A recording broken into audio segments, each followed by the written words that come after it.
to my channel. Today we're going to talk about your gas, octane level. We're going to talk about ethanol.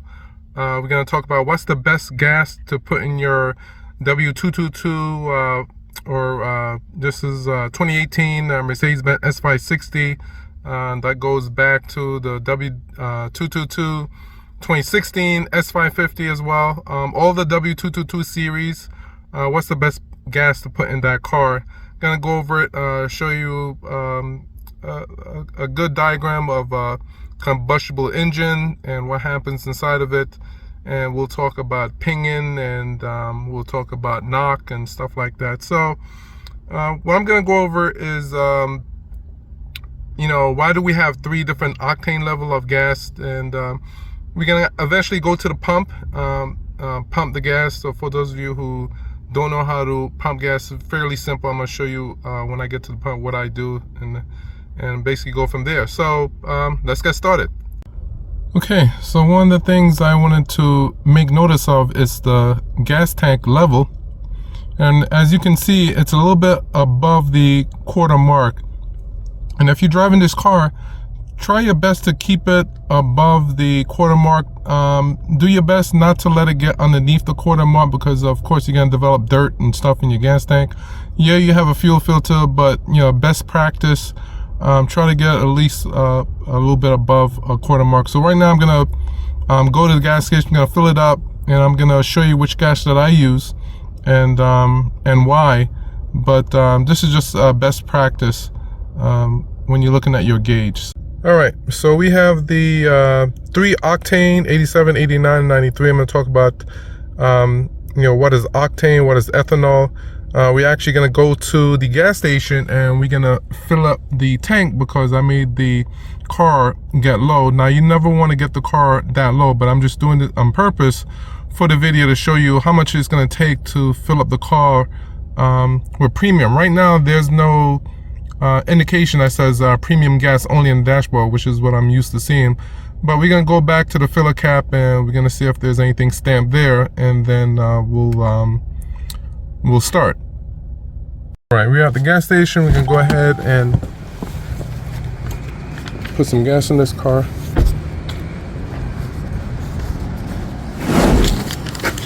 And let's look at the gas filler tap.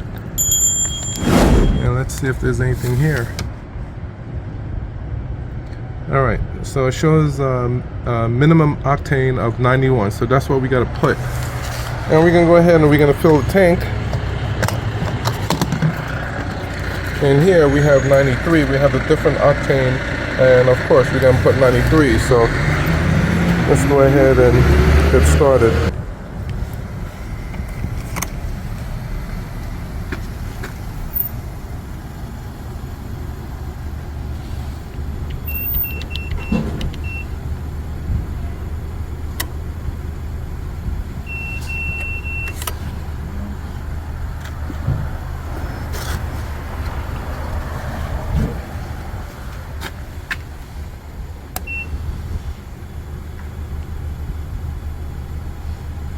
Alright, so it's telling me to remove nozzle and start. Take it, put it in, and I'm going to select my amount.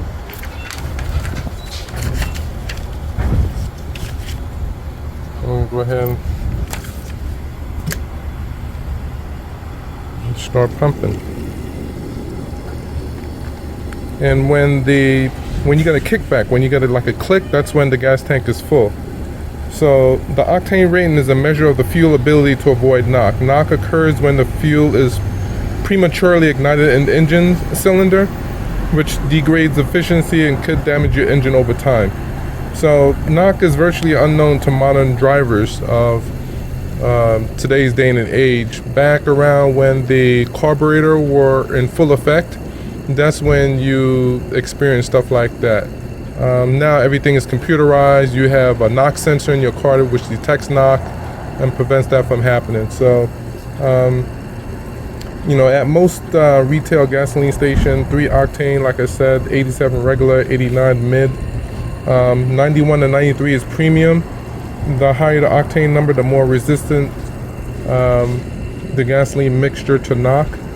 The use of the high octane also enables higher, greater efficiency, high performance engine with turbochargers, or if your car says premium only, then that's what you use. So most, like I said before, most engine in today have what you call electronic fuel ignition, have a knock sensor that monitors if knock is being produced.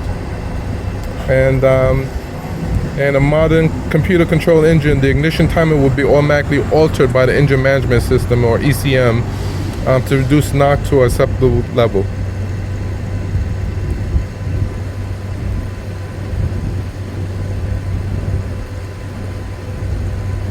And one thing that I want to talk about is ethanol. Now, ethanol has a long history in the United States. Over 100 years ago, Henry Ford designed the first Model T to run on ethanol gasoline.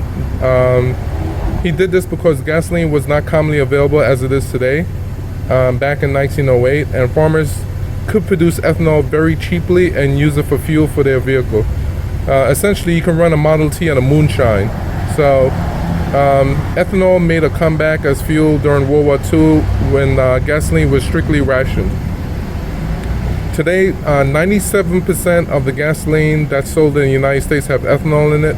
The exact amount of ethanol in the mix varies from state to state. However, in some states you can find ethanol-free premium gas if you look for it.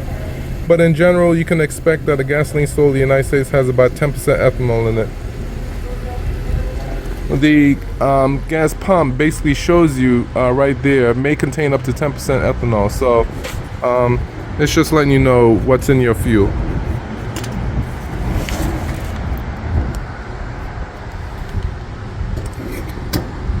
All right, you heard that click. That clicking sound means that the gas tank is full, and let's see how much it came up to. Okay, so that's how much you gonna pay to fill up the gas tank in your S series. And you know, some people say, oh my god, well, it is a V8 and you got to pay for the power. So let's go ahead, hang this up. That's done. We're gonna wait for the receipt. And one thing that you want to do, you always want to secure the gas cap, because if you don't, if you leave this off or open, you're going to get an indicator on your dashboard, maybe equivalent to your filler cap is open, or you might get a check engine light. So you basically want to make sure it's tight. Let's go back, tight, and that's it. So again, we look at the specs for it, and it's giving you maximum octane rating of 91. Let's go ahead, close that. And I forgot to mention, certain gas station does have diesel. This is the same diesel that they put in your home to heat it if you have an oil burner. It's basically diesel fuel. I don't know why they call it oil, but if your oil truck don't come, or you're in dire situation where you're running low in your tank inside your home, that's using an oil burner, you can actually go to the gas station, fill it up with diesel fuel, and use that to burn, keep your home warm if you have an oil burner in your house. So that's it. That's green. The nozzle is slightly bigger than the standard nozzle. This is how the nozzle looks, and this is the standard gas nozzle. It's a little bit smaller, so just keep in mind. But you'll never use diesel in your car, so that's just FYI for you. And I'm at another gas station, of course, 10% ethanol. So, all right, let's go back and continue with the explaining of the gas. And as you can see, I have a full tank from 0, half, all the way to 1. So that's what your car should look like. And like I said, can you mix the different octane? Yeah, you can. I wouldn't go underneath 89. If you're gonna put 89 octane gas in your car, you can do a quarter. You can even maybe go up to a half. But I wouldn't stick with 89. I would still stick with 93 octane and stick with that, because you want to go by your car manufacturer recommendation. You know, they tested the car, they developed it, they know what's best to put in it. So I wouldn't go off that. But so the best time to put gas in your car is when the weather is cold, because, you know, as you know, fuel, gasoline, it evaporates. And putting gas early in the morning when it's cold versus putting it in the middle of the day when it's hot. There's a big difference. You're gonna get more gas when it's colder. So that's one thing to keep in mind. All right, so this is the typical cylinder, what I drew. And I'll just show you, this is basically what's inside your engine, or that big engine block that you have. So this is one cylinder. So when they mention it's a 4-cylinder, it's a 6-cylinder, it's an 8-cylinder, it's a 12-cylinder, the cylinders, or what they're talking about is the cylinder that's actually in your car. So this car, this is a V8. So V8 means, and I'll get into that in a little bit. I just want to draw what a basic cylinder look like. So at the top, this is the piston, and the piston goes up and down, and it's connected to a connecting rod. And this is basically your oil sump down here. And basically what happened is air and fuel goes into the cylinder. The cylinder goes down, and then it comes back up. And then what happened is the spark plug ignites it and pushes it back down, and the air comes out the other side. So this is basically what a cylinder is. This is the camshaft. You know, you may have heard of overhead cam. Overhead cam just means that the camshaft is at the top, and there's one for the intake and one for the exhaust. And of course, if you want to make this complicated, you hook up these camshafts, and you're gonna have several to a timing belt.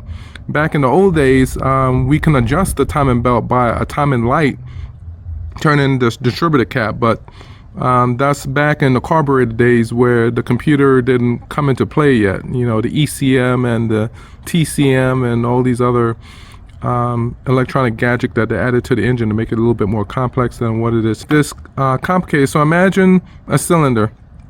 So this is a cylinder. This is one cylinder. You can have 4 cylinders, you can have 6 cylinders, you can have 8 cylinders, you can have 12 cylinders. Like I said, I'm not an artist, but this is basically your one cylinder, or something equivalent to what's in your lawnmower, but on a miniature scale. So spark plugs at the top, you have the intake and the exhaust valve that go up and down, and you have springs here. And these camshafts, basically what they do, they spin. And when they spin, they actually push the valve stem down, allowing air or allowing exhaust gas to come out. And these spin, and you can have many of these, one for the intake, one for the exhaust. And like I said, this is just a basic overview of what your cylinder or one cylinder engine look like. So that's basically it. These are what you call a piston rings. And over time, if you see someone driving on some of these older cars and you see blue smoke, what's happening is that the engine is burning air, gas, and oil, because remember, the oil is down at the bottom, it's splashing. And these piston rings are supposed to prevent oil from going up into the cylinder. So when it comes down, it basically removes the oil from the cylinder wall. Well, actually, if your piston ring is worn, which is normally around 100,000 miles and up, some car manufacturer, you can go past 100,000 miles and their engine still runs strong and no blue smoke coming out that tailpipe. But that's basically what's happening when you see cars. I'm not talking about your car. When you see other cars on the road and you see blue smoke coming out of their exhaust. How do you fix that? Complete engine overhaul. Take out the pistons, replace the rings, put in new rings, and problem is solved.